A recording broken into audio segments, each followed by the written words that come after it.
पहिले 3 जे खासदारांनी उत्तम काम केलं आणि ज्यांचे 90% हजेरी आहे त्याच्यात सुशिलाचं नाव आहे की या वेळेला खून बदलली आणि ती खून तुतारी आहे आणि ती तुतारी होती असं दिसते. आणि माझी गाडी चालली तिथनं त्या मुलांनी मला बघितलं काय केलं. गमतीची आठवण आहे, सुशिलाचं लग्न झालं. लग्न 12 करायचं होतं. आता लग्नाला सगळीच माणसं असली तेव्हा गावच्या सगळ्याच लोकांना निमंत्रण दिलं. काही हजार लोक त्या ठिकाणी आले. पण गमत तुमची आठवण ही आहे की त्यांचं जे लग्नाला लोक येत होते भागाभागातनं, या भागातल्या लोकांनी रस्त्यावर ते येणाऱ्यांना अडवलं आणि तुम्ही चहा घ्या काहीतरी घ्या. म्हणजे प्रत्येकाचं स्वागत इथं उंजवली पासून सगळ्या रस्त्यात जेवढी गावं आहेत तेवढ्या गावच्या लोकांनी या पाहुण्यांचं स्वागत केलं.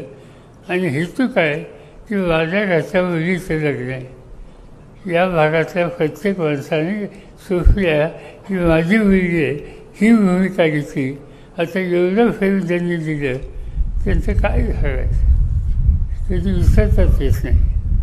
आणि म्हणून माझी खात्री आहे की निवडणुकीमध्ये काय व्हायचं असेल ते तुम्ही करा. आता प्रश्न आला उमेदवाराचा. उमेदवार कसा आहे हे मी सांगायची गरज नाही. देशाचं फादर सांगते. देशाच्या फादरमध्ये पहिले 3 जे खासदारांनी उत्तम काम केलं आणि ज्यांचे 90% हजेरी आहे त्याच्यात सुशिलाचं नाव आहे. त्याच्यानंतर हजेरी चांगली, काम त्या ठिकाणी झालं आणि कुणीही वैयक्तिक एकसुद्धा सिंचनासुद्धा कधी अंगावर पडला नाही चुकीचं काम केलं होतं. आणि असं काम करणारा, तुमची भूमिका मांडणारा हा प्रतिनिधी असावा म्हणून या ठिकाणी उमेदवारी दिली. तुम्हा सगळ्यांचं काम एकच आहे की या वेळेला खून बदलली आणि ती खून तुतारी आहे आणि ती तुतारी होती असं दिसते. हे तर परवा मी मुंबईवरनं येत होतो आणि त्या घाटामध्ये मुंबईच्या लोणावळ्याच्या गर्दी जास्त होती.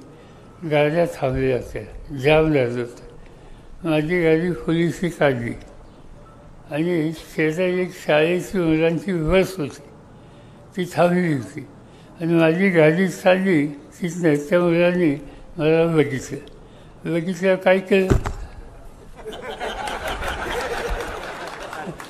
बसमध्ये शाळेची फळंसुद्धा माझ्या लक्षात आलं तुतारी पोचलेली आणि आज ती तुतारी पोचलेली आहे.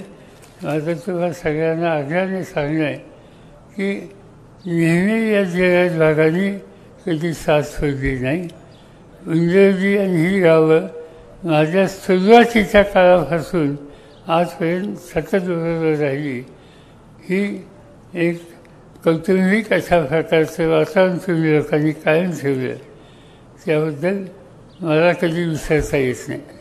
आता मी आज एका ठिकाणी काही लोक आले होते आणि त्यांच्या गावच्या लोकांना मी सहज विचारलं काय चर्चा काय झाली. काय नाही म्हणजे तुतारी. म्हणजे विरोधकांनी काय सांगितलं. म्हणजे विरोधकांनी सांगितलं की यांचं वय आता 82 झालं, 84 वय झालं, आता काय त्यांचं अवलंबून आहे. आता असं सांगतात. तुम्ही मागाशी कोणतरी भाषणात सांगितलं की ते 84 वर्षाचा योद्धा. माझं तुम्हाला सांगणं आहे हे 84, 80, 85 काढू नका. तुम्ही काय बघितलं मला. हा कधी थांबणार नाही. एकदा लोकांचं काम असेल आणि ज्या लोकांनी साथ दिली त्यांना असं सोडणार नाही. पूर्णपणानं श्वास चालू असेपर्यंत लोकांच्या हिताची जपणूक करणं याशिवाय दुसरं काही नाही. मला सगळं तुम्ही दिलं, काय नाही दिलं. आमदार केलं, मंत्री केलं, मुख्यमंत्री 4दा, संरक्षण मंत्री शेतीवरची पार्लमेंटमध्ये किती वर्ष राहिली माहिती आहे तुम्हाला? विधानसभा, लोकसभा आणि राज्यसभा या 3 ठिकाणी सतत 1 दिवसाची सुट्टी नाही, 56 वर्ष राहिली. म्हणजे तुम्ही तुमच्या शेतात काम करणारी बैलं त्यांनाही होळीच्या दिवशी सुट्टी देतात. मला 56 वर्षात तुम्ही एकदाही सुट्टी दिली नाही, हे काही वागणं बरं आहे का?